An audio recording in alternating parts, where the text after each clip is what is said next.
My name is Catherine and I work for the University Branch Library. Today I will be giving an introduction to bullet journaling. It is something I am incredibly passionate about and I'm excited to share it with you.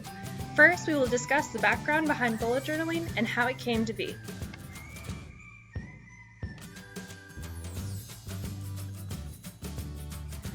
Bullet journaling was originally created by Ryder Carroll, who is a digital product designer and author. He struggled with learning disabilities and with finding a way to be productive and focused, so he created the bullet journal method. Ryder Carroll also wrote a book called The Bullet Journal Method that is available in our library system. There is also a website that you can find in the description that goes into detail of what Ryder Carroll writes about in his book.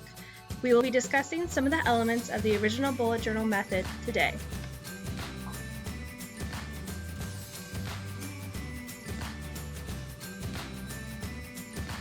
The purpose of the bullet journal could be explained in a few ways, but truly it is up for interpretation. According to the creator Ryder Carroll, bullet journaling is a methodology where one practices mindfulness while being productive. It is key to remember that it organizes your what while remaining mindful of your why. Even Vogue described Bujo's as being KonMari for your racing thoughts. What it really boils down to is that bullet journaling is a method of organization that is meant to make your life easier. It could be as simple or as complex as you need it to be, as long as in the end it leads to a focused, productive, happy lifestyle. You're probably wondering what kind of supplies you will need to bullet journal. First and foremost, you will need some sort of notebook, any pen of your choosing, and maybe a highlighter or marker to add a pop of color. The reason this list is so broad is to emphasize early on that you really do not need any fancy expensive supplies to get started and use a bullet journal effectively. It all depends on preference.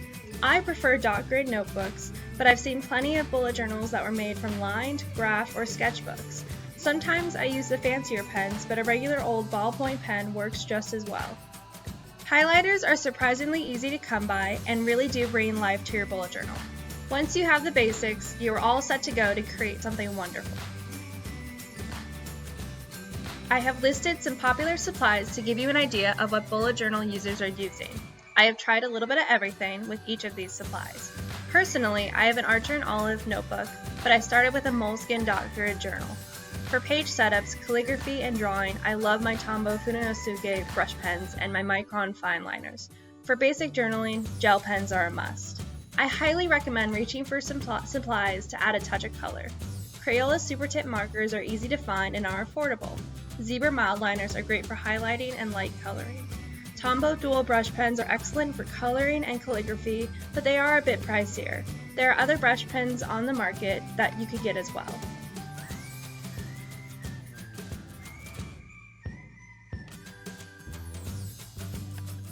The basic elements of a bullet journal are simple and straightforward. We will go into each one individually. The elements include a key, an index, calendar logs, and other pages such as trackers. The key is very important for beginner bullet journal users. This is where you find what each bullet represents in your bullet journal, and it is located at the beginning of your journal. Each symbol represents a task, event, a note, something of high priority, or anything you want to keep track of. Bullets do not need to be in a particular order, and it should be customized for whatever works for you.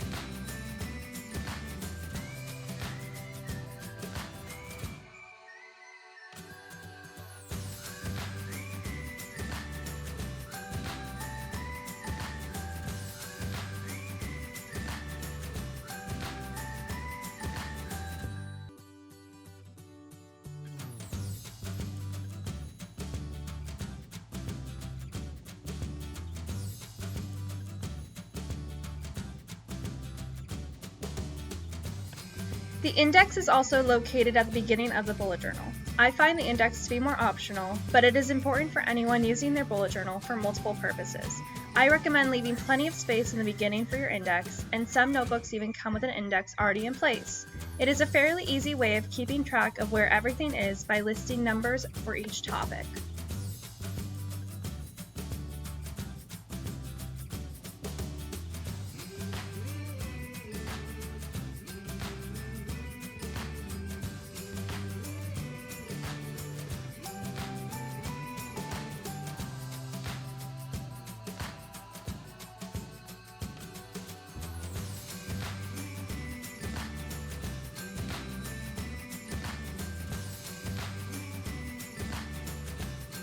Calendar logs are very important.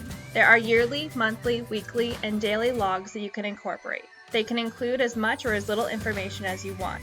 I highly recommend starting with a year-at-a-glance log to keep track of important events.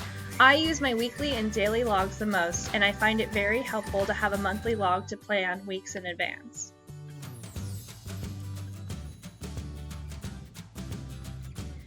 Here you can see me drawing an example of a monthly log.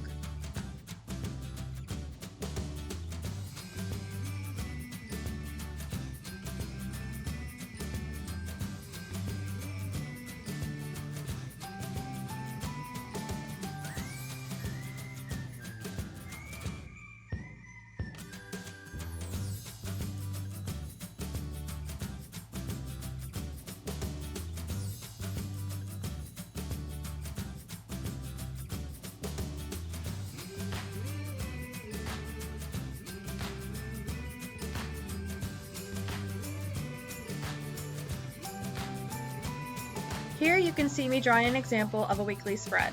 There are vertical, horizontal, Dutch door, and rolling weeklies. It all depends on what works best for you.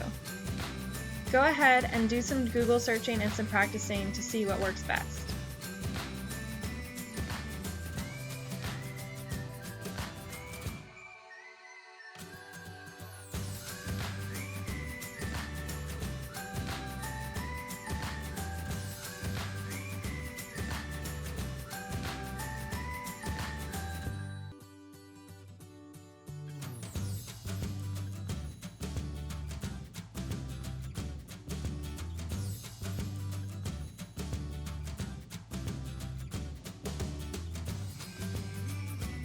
Here are some more weekly logs that I have drawn, used, and loved.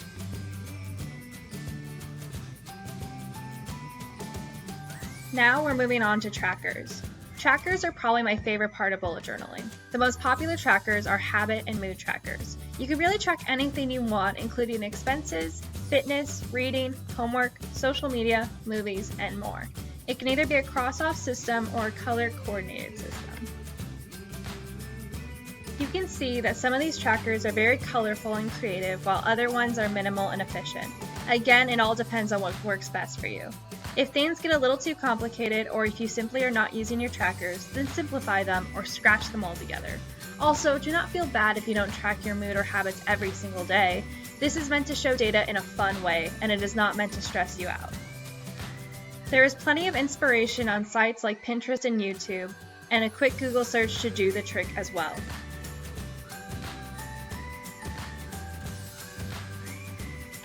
Some examples of other uses for your bullet journal are using it as a personal journal, as a school planner, as a trip planner, as a master to-do list, and so much more.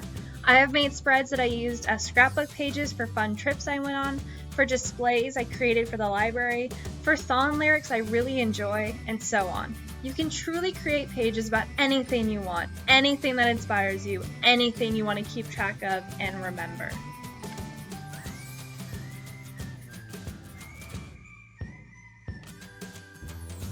Here are my final words of advice.